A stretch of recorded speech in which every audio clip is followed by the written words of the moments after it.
Welcome to All the Things, the unscripted podcast where we talk to intriguing people from a variety of cultures, backgrounds, and career paths and deconstruct who they are and why they think the way that they do. We dig deep and ask unexpected questions to learn about all the things, from faith and current events to relationships and mental health. We want to satisfy your craving for knowledge, true connection, and real conversation. This is Lenya Heitzig and Lenya Maestas. All the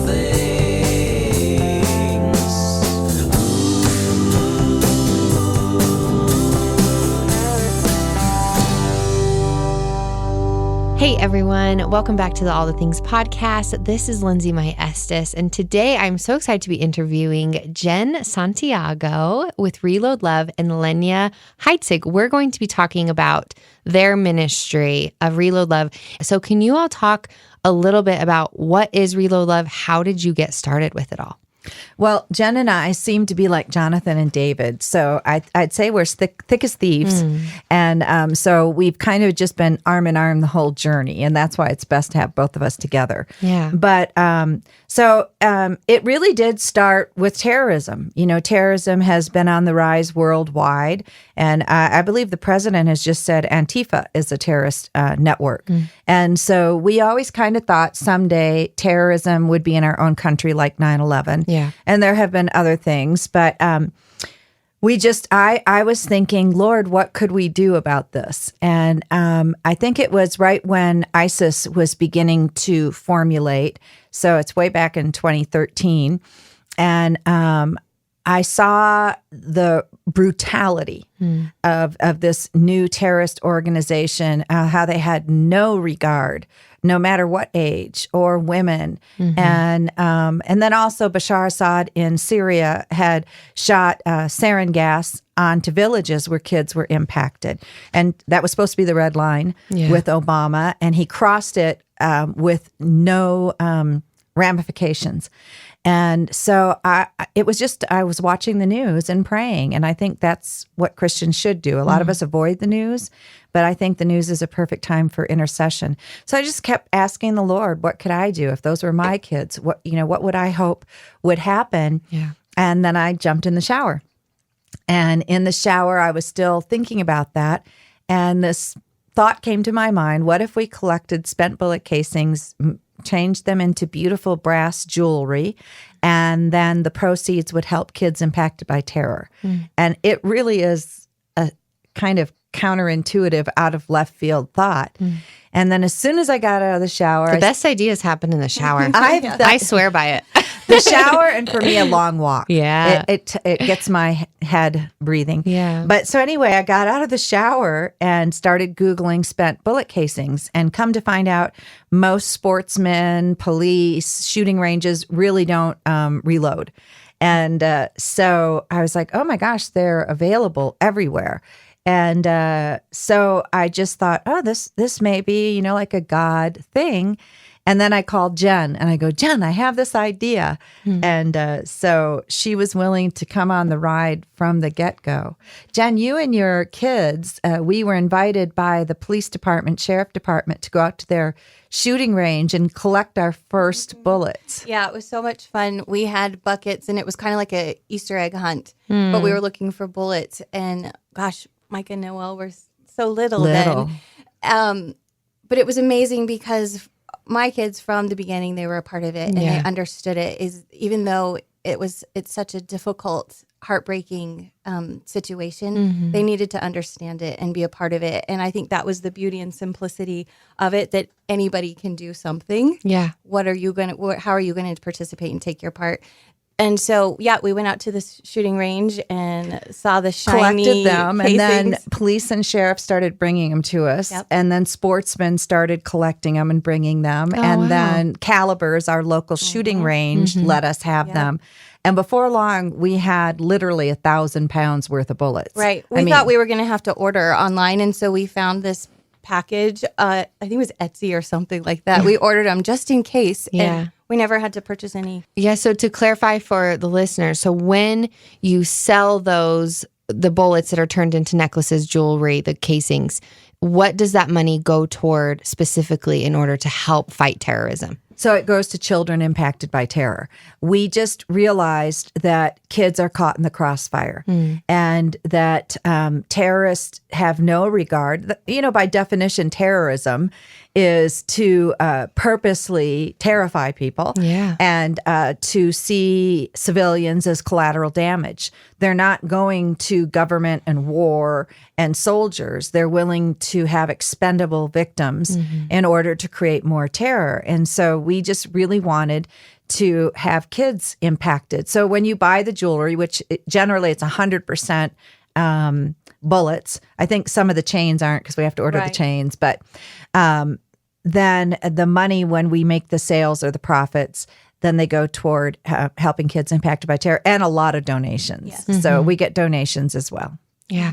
So tell us a little bit about your travels and your experiences and the playgrounds that you have built. Why playgrounds and where have you gone and what has that been like for you to just be kind of in the thick of it with those children and those families?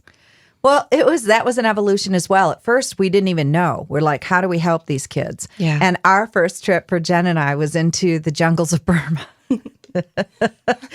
And Jen will tell you, I'm like, hello, Lucy. And so we're really, a lot of the people in the jungle are like special ops types guys that are attracted to this kind of work. So, I mean, we're talking G.I. Joe. And I joke that I'm more like Malibu Barbie than G.I. Jane.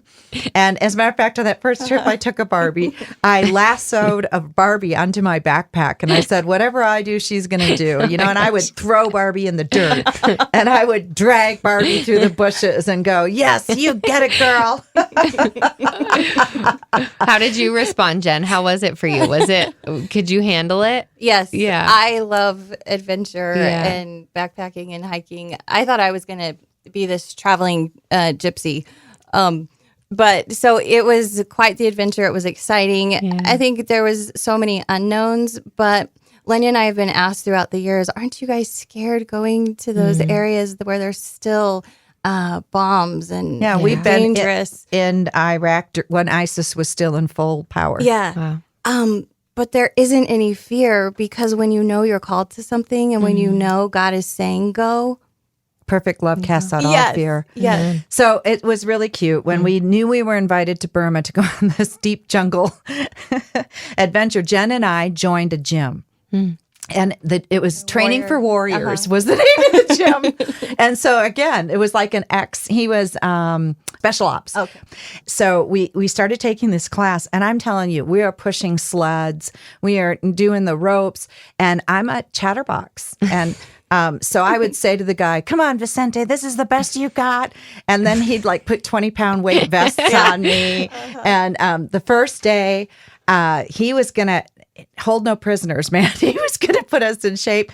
And I got nauseous. I'm looking around like, where am I going to throw up? Yeah. And he must have seen it in my face. I must have gone sheet white. And I am literally looking around the gym, like, where will it happen? Where's the trash can? And he looked at me and he goes, if you need to throw up, just run out the back door, vomit, and get back in here. Like, what? Oh, that happened to me my first time at CrossFit. That's kind of what it was. It was rough. And we had told him that we were going, it was a 3-day hike into the jungle and the height of the mountain that we were climbing and stuff. So he was preparing you. He didn't, and it was 6 months, and he didn't think he'd even be able to get us ready. Yeah. And we kept climbing La Luz here, the mountain in Albuquerque. So did you do it? You climbed it and you were good? Yeah. It was a struggle. It was amazing, but we had help that was unexpected. So we tried as hard as, Jen's really fit and she was in track and she's done stuff. So, but one day her legs went numb and she goes, my legs are numb. And he goes, well, take a breather and then get back in there. I mean, there was just no sympathy. Grace. No sympathy. And he was great, though.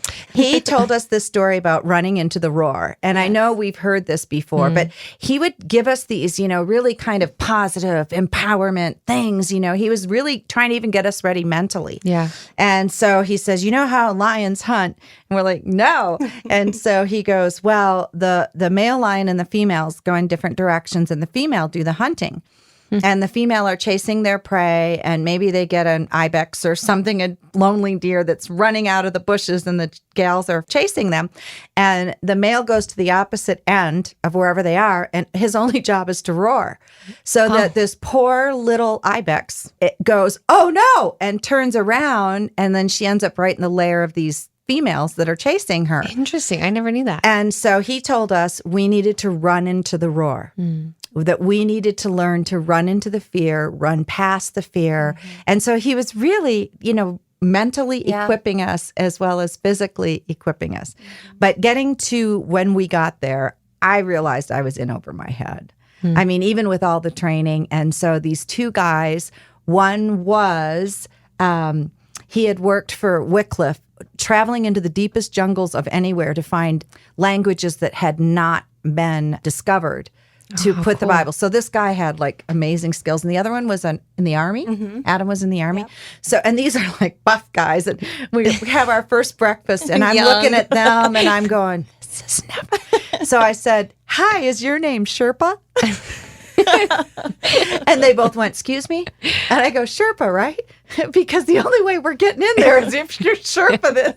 And then I think they just sized us up and down and thought, who have they sent us? Right. So they work with, in Burma, the Free Burma Rangers, who we were working with, work with a lot of ethnics. And the ethnics just have skills. They've lived in the jungle their whole lives. So anyway, they started calling some of the ethnics. One's name's Monkey. The other one is Mad Dog. And so I think they said, when we cross the river, y'all better be on the other side or these ladies aren't going to make it. And so when you say, well, did you make it? Yeah, if it weren't for Monkey and Mad Dog and Adam and Jonathan. Yes, all the support. Yeah, it took a lot. It took a village to get us into the village. Well, and we referenced a lot of this on the episode with Dave Eubanks because he's a big part of this with Free Burma Rangers. And if you guys haven't heard that episode, it is incredible. He goes to the front lines of some of the most dangerous wars to help and just to be an aid and to be a light. But I want to talk about what does like a day look like for you when you're going out with this ministry? How does it play out? Like somebody saying, okay, you're going through the jungles and then what happens? How are you using Reload Love to change lives? Well, Jen and I like to think of ourselves as the advanced team because quite honestly, it's better to work with local people that have a vision and a calling. And we feel like it's our responsibility to find like-minded partners who are already doing the work. And what happens on mission fields is most of the people doing the high at-risk work that know the language, know the terrain and everything, they don't have support. And so they can't leave the field. They don't know where to find the support. So if we can find them, we can send the support to them. Okay. And so we kind of end up being the go-between, really. Yeah.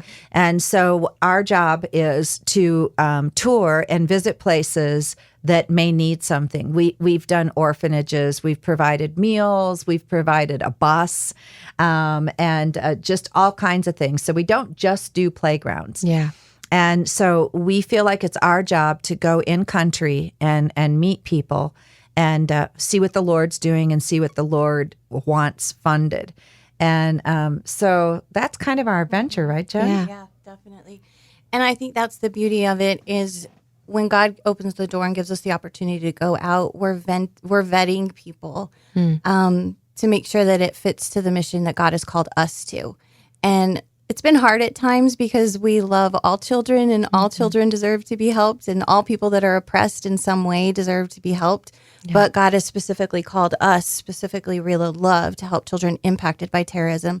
And originally, whenever we started, it seemed so relevant because ISIS was everywhere. And but as Americans, once it's off the news, it becomes old news, and they're like, "Oh, okay, yeah, whatever." Not really hearing anything about it, but the need never goes away, right? Because when terrorism hits, there's a long period, a lifetime of trauma that happens. And so, one of the things for us in helping these children, and you had asked about the playgrounds, even though we do so much, it was such a funny idea that came, and people were like, a playground, these children, they need food, they need clothing, they need medical care, which we have done all of that and do all of that. Yeah. But it was the concept of it's so much more than a playground, and we learned through studies with psychology and stuff that there's different elements. There's 3 elements that people need when they've experienced trauma, and it's safety, acknowledgement, and normalcy. And so with the playground, it was providing exactly that for these children to just feel like they have this safe space that they can just play and be children, but it also becomes a community center for the families to come. So for the moms bringing their children, they're sitting and talking about what they experienced. And so community is building. So it's Kids been a won't beautiful... decompress until they're safe. Yep. So a child in trauma will stay in trauma until they find a safe space. And then they'll be willing to decompress. And then when a child does start to decompress, maybe explain, when I was young, my parents were divorced and I thought it was my fault. It's just erroneous, illogical assumptions of kids.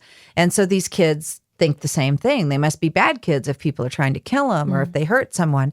So once they get to a safe space where there's a playground, we try and find partners that are Christians and that can work with these kids. So then that second step, acknowledgement, is kind of saying, oh, that's really sad. That shouldn't have happened to you. Yeah. And do you realize, and helping them connect, that they understand they weren't bad kids or, they aren't bad people if you're a Yazidi or, a Sunni, a Shia, whatever. It's not your fault. And then finally, that normalcy, the faster a child can return to normalcy, the faster they'll recover from trauma.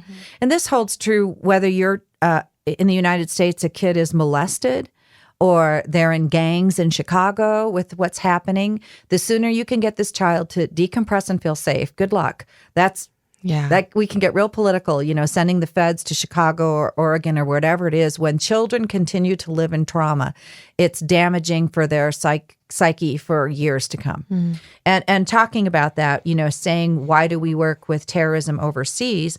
Partly when Syria was under Bashar Assad and still is, over 5 million children were made refugees. That's an entire generation of policemen, nurses, doctors, secretaries, whatever it is. You've taken the future from a country. And now those kids are living on the lam. Some of them ended up in Iraq, some of them in Jordan. They were scattered. And when you become a internally displaced person, IDP, that means you're still in your country. And you're just living in a camp, or you become a refugee and you live in someone else's country. If you're a refugee, you don't have a green card. You can't leave the camp. Right. All economy has to be made for them in a refugee camp where they have nothing. And so when you put a playground in a refugee camp, I promise you, it's the only new bright shining thing in a refugee camp. And so these just become so attractive.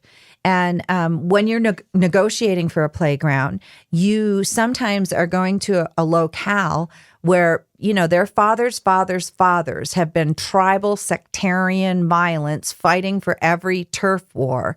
And you come in and say, can we use a piece of your land? And they realize it's for the kids. They're willing to cooperate. In all this tribalism. And so you're creating even peace to make the decision for these children. And then you build this playground. So now the elders have come together and agreed. The kids are there. And in a lot of these cultures that are Muslim, women have no rights and women really don't leave the house. And so now women can go to the playground and decompress and sit on a bench and talk to someone else. And so it really becomes a community center. And then watch their child enjoy something. Yes. Yeah. And so Dave Eubank, he said, it was so wonderful. He said the first one they put up was near Mount Sinjar, in the environs of Sinjar City, Sinjar region, and Mount Sinjar. And he said, because of that culture, boys and girls don't really play together. But there's nowhere you can find in the Quran that boys and girls can't be on a swing. And so it was like, what do we do now? So he said, seeing little girls in particular swinging, I start crying. Is that you've never seen their bodies move like that. We take for granted that our kids get to play. But if you go into these environs, these kids play with rocks and dirt and tin cans. And then to see them on a playground where you can swing higher and you're problems can slide away and go across a monkey bar. I just think it opens up all new synapses and neurons in their brains, and it gives them a chance to really actually hope. Yeah. So the other thing that's counterintuitive is these playgrounds. It's almost like David when he feigned insanity when he was running from Saul. And so people just look at us like, who are the crazy foreigners, Westerners coming in with a playground? Sure. The playground is no intrinsic value for them. You know, if you go build a building, they'll fight for it. Yeah. You know, and you think you've built it for the Taliban kids, and someone else will come in and steal it and make it headquarters for a terrorist organization. So you're really putting something that doesn't mean anything, the foolish things of this world to confound Can't the be wise. tainted. Yes. Yeah. Wow. That's amazing. Do you have, I think sometimes when we hear stories about ministries, we think, oh, that's great for them that they're doing that. And then we move on with our lives. So can you share maybe a story or an experience where you've just seen Jesus working through this ministry so people can hear the power that can happen between two women who launched something so incredible and what God is doing through that? Maybe when we were in Iraq and we went to the Good Life camp, wasn't that the name of it? Remember that Samaritan's Purse started? Grace Community. Grace Community. You want to tell one of those stories? Sure. And I was also thinking of an opportunity we had this year, the beginning of the year, partnering with an organization. And their slogan is until every child has a church. And so we were able to partner with this organization to plant churches and send out evangelists. And so again, we haven't removed ourselves from the children because they're the focus of reaching the children. And one of the evangelists that we supported, this was just in February. No one knew that the pandemic was going to hit and everything in the world was going to be shut down. But this was someone specifically in Myanmar. And he is working with his community in the jungle, and the Burma army came and attacked them, shot their whole village up, lit it up on fire, and they shut the road off where they go to travel to get resources and food and supplies. And so I learned about this through the organization we partnered with, but because of our partners, the Free Burma Rangers on the ground in Burma, our other partner, they couldn't get supplies to them. So we were able to reach out to our other partners to get supplies. And so I feel like that was a God thing. That's incredible. That had we not had this one connection, which led to this other connection, we couldn't have helped this group, these families that were attacked and tortured, to just bring food and water to them. And so that just happened now during this pandemic. I think it was in April. So that was really a hand of God and his timing. We couldn't travel, we couldn't wire money, but God had our partners People planted there to go care for them. And so then in Iraq, we went to the refugee camp and toured and met some of the families and the people. And then they brought us back to their community center. And what they're doing is they started classes for kids to come, whether to paint, draw, photography. And so that was their final class. So they had kind of this graduation presentation they did for us. And at the end of the presentation, they had all of their art set up that we could purchase. So it was like art therapy. Yeah. Yes. And the thing that was really beautiful is that the children were able to keep the money and go and bring that to their families to be able to buy food and whatever it was that they needed. And so Lenya was walking down the hallway and we saw all of this art. Do you want to talk about some of the art that we saw? Oh, and one of them, these were Yazidis, and Yazidis have had 73 genocides in their history. Wow. And ISIS particularly hated the Yazidis, considered them satanic. And so this is a very troubled people group, and their kids are beautiful.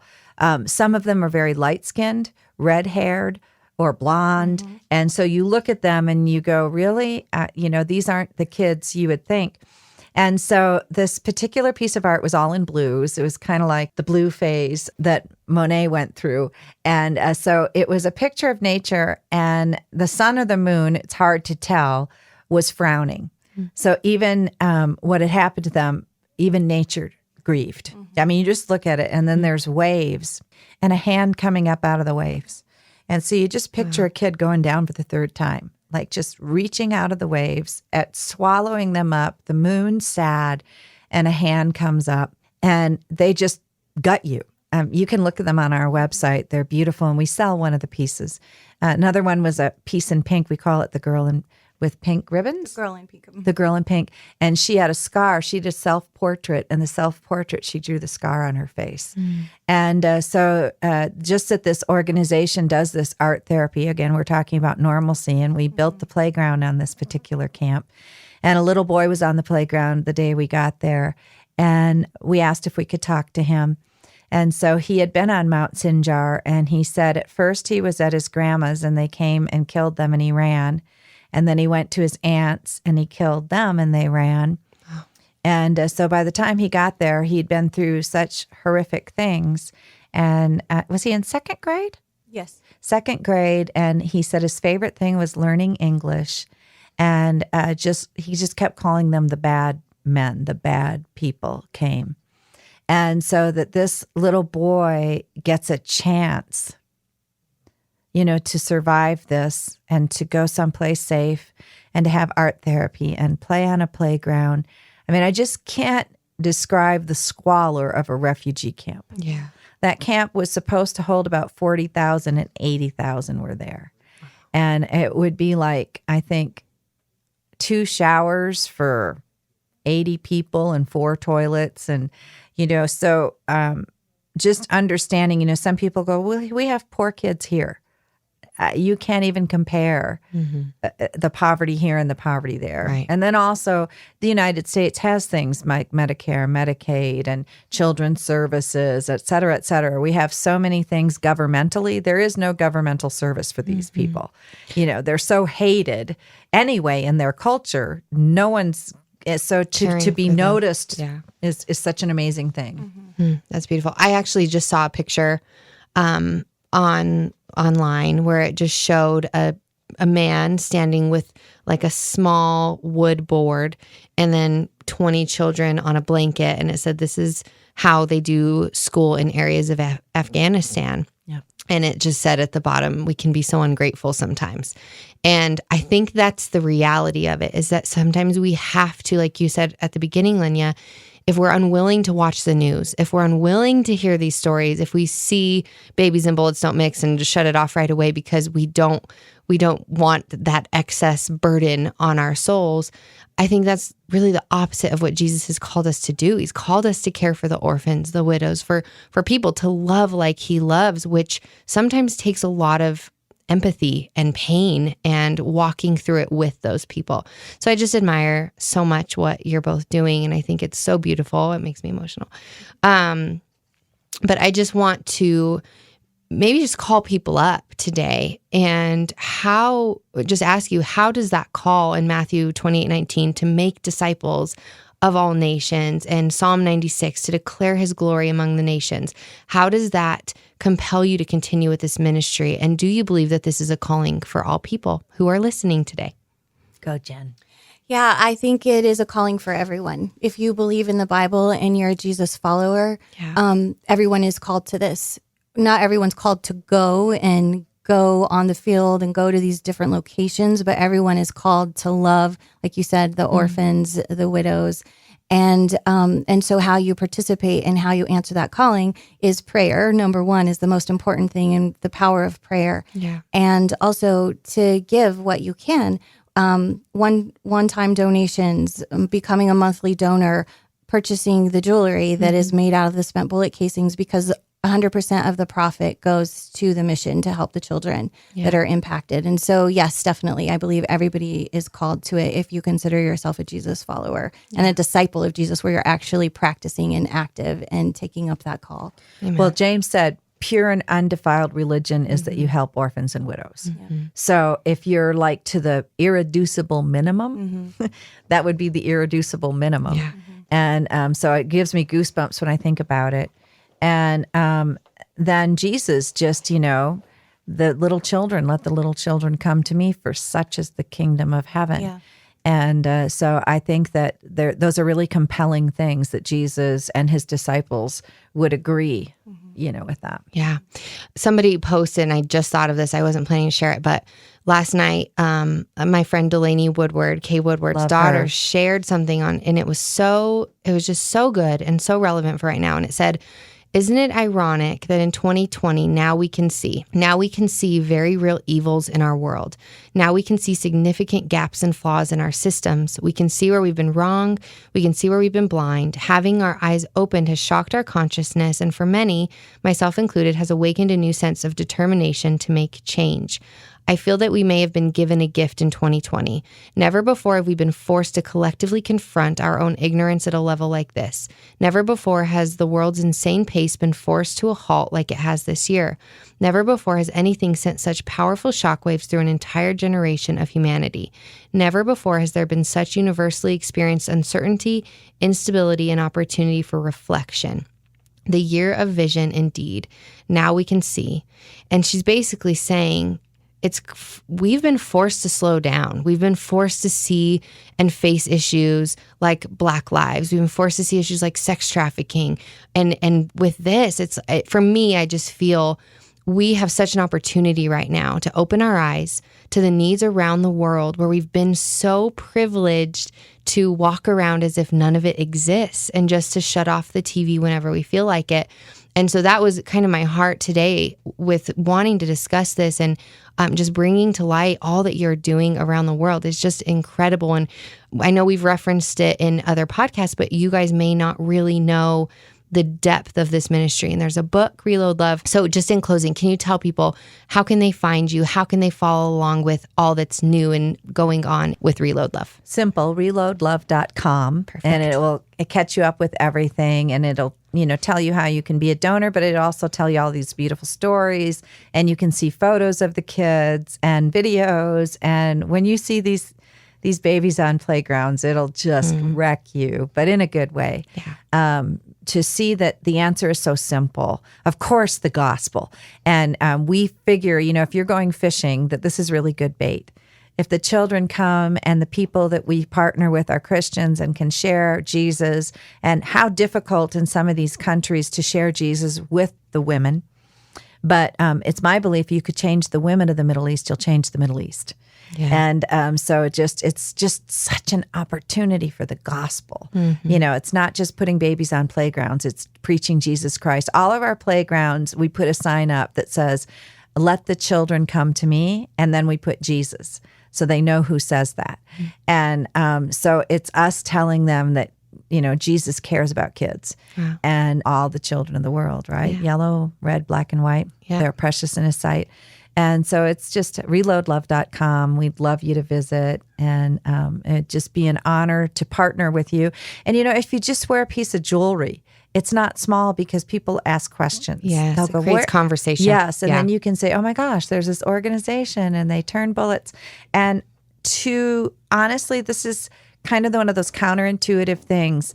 Even non-believers love the cause because they're like, first of all, so many non-believers don't want more guns, more violence. And so just to see something that was intended for evil to be used for good, to be melted and repurposed. And then we live in a culture that is all about repurpose, upgrade, upcycle, that kind of thing. And so it touches the heartstrings of that. And then also that, we're not just helping Christians, we're helping Muslims and Buddhists and Yazidis. And so we're helping people groups that are really hard to reach. Yeah. Awesome. Well, thank you so much for having this conversation and for what you do. And for our listeners, take a second, go to reloadlove.com. Reload Love provides trauma relief, medical supplies, academic programs, and safe spaces for children victimized by terrorism. So as Jen and Lenya said, this impacts everyone, and everyone can help in some way, shape, or form. So check it out. If you haven't had a chance to rate and review the podcast, please take a second to scroll down from iTunes and click a quick star rating and give some feedback. We love to hear what you think of the show. We'll talk to you guys next time. Bye. For behind the scenes videos and photos, as well as info about our upcoming guests, follow along with us on Instagram at allthethings.podcast. You can keep up with Lenya at Lenya Heitzig and Lindsay at lindsay.maestas. If you'd like to listen to past episodes or learn more about us, visit the allthethingspodcast.com.